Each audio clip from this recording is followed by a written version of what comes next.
Je reçois pour, la troisième séance de son programme d'accompagnement, un de mes clients qui vient me voir depuis, maintenant quelques années.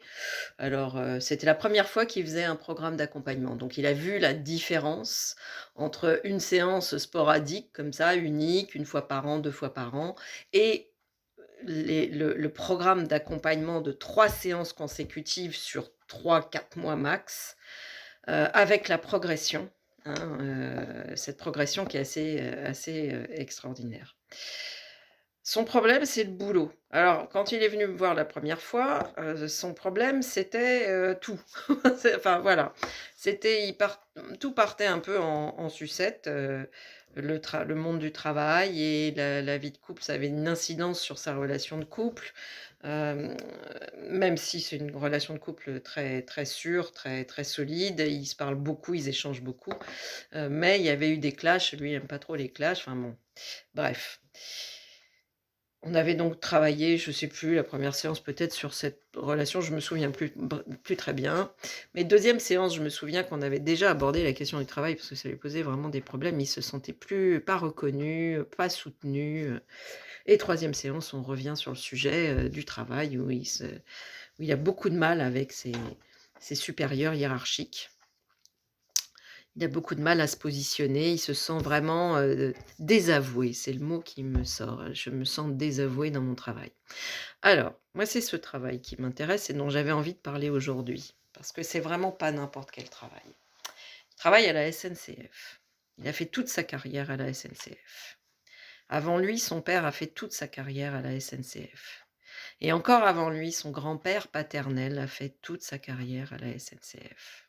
Ce qui signifie que quand cet homme va prendre sa retraite, son histoire familiale, ce sera quasiment un siècle d'histoire du train et du rail. Toute la séance, ah c'était magique. Enfin moi j'ai vraiment, pour le coup j'ai voyagé en train, voilà. Mais il y avait quelque chose de très beau. C'est comment des êtres humains, oui c'est des êtres humains, voilà, ils sont des êtres humains en général, peuvent dans leur travail mettre une dimension largement supérieure à la simple question de l'emploi. Il y a beaucoup plus. Quand on est d'une famille de cheminots, qu'on a connu toute l'aventure du train, hein, je lui ai rappelé que sans le train, il y aurait pas d'économie en France, hein. C'est le train qui a changé la configuration complète de cette société. Moi j'habite donc en Limousin, j'habite un petit patelin. Il y a à côté d'Oradour-sur-Glane, pas très loin. Ce qui m'a frappé, je suis allée 2 fois, je crois, au village martyr, là, comme on l'appelle. Ce qui m'a frappé, alors c'était des trams, hein, c'était pas des trains, mais c'était des trams. Moi, c'est ça que je regarde au village martyr, là, le vieux village. Ce que j'ai regardé 2 fois, c'est, toute l'activité économique qu'il y avait dans cette petite ville, ce gros village, ce bourg d'Oradour-sur-Glane, donc pendant la guerre et avant la guerre. Les rails partout de tramways, on sentait la richesse et l'effervescence, la richesse, pas au terme de fric, la richesse au terme, en termes d'énergie, d'activité. C'était un foisonnement comme une fourmilière, hein. Et donc il y avait énormément de gares. La région Limousin, elle a été, vraiment, largement irriguée par le rail, la SNCF, le train, tous les patelins étaient reliés. Il y a des petites gares partout, on en voit encore partout. Donc c'était, fondamental et très important. Aujourd'hui, il y a quasiment plus rien évidemment, tout est passé au routier, sur la route. Mais son histoire, si vous voulez, c'est tout l'affect que cet homme a par rapport à la façon dont il se sent traité. Attention, je mets toujours des guillemets, hein. Moi, je travaille sur le ressenti des gens, je travaille pas sur la vérité vraie. Les autres ne sont pas nécessairement des méchants. C'est simplement que, la personne qui vient me voir, elle perçoit l'autre comme des méchants, les autres comme des méchants. Elle se sent agressée, elle se sent victimisée et cetera. Mon boulot, ça consiste à virer la victimisation, ça c'est un truc tout pourri, pour, remettre de la responsabilité, et remettre la personne dans sa posture d'adulte. C'est ça le cœur de mon travail, hein, souvent. Et donc, bon, j'écoute ses propos, mais ce qui est important, ce que je lui explique, c'est qu'effectivement ça dépasse sa situation, ce qu'il ressent.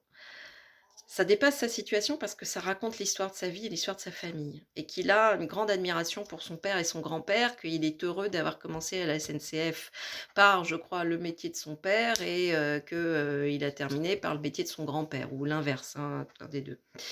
Donc ce sont pas des gens qui conduisent les trains, ce sont des gens qui, voilà, leur boulot, ça consistait à, faire, enfin, assurer la sécurité des trains, du rail, les chantiers, enfin, c'est plutôt l'infrastructure. Voilà, la logistique. Donc lui, il bosse dans la sécurité ferroviaire et il prend son métier très à cœur parce que ça parle de sécurité, justement.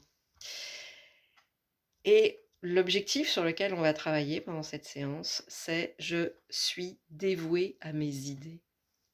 Alors, au début, quand on a cet objectif, on ne comprend pas bien, vu le contexte. Mais après avoir déroulé toute la séance, on comprend ce que ça raconte, être dévoué à ses idées.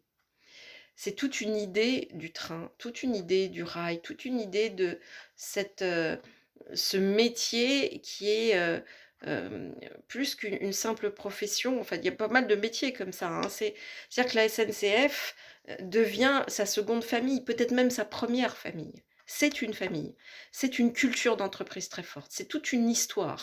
C'est c'est un morceau de notre société française, la SNCF, hein. Enfin, c'était, je ne sais pas où. Voilà, ça devient de moins en moins quelque chose, malheureusement, hein.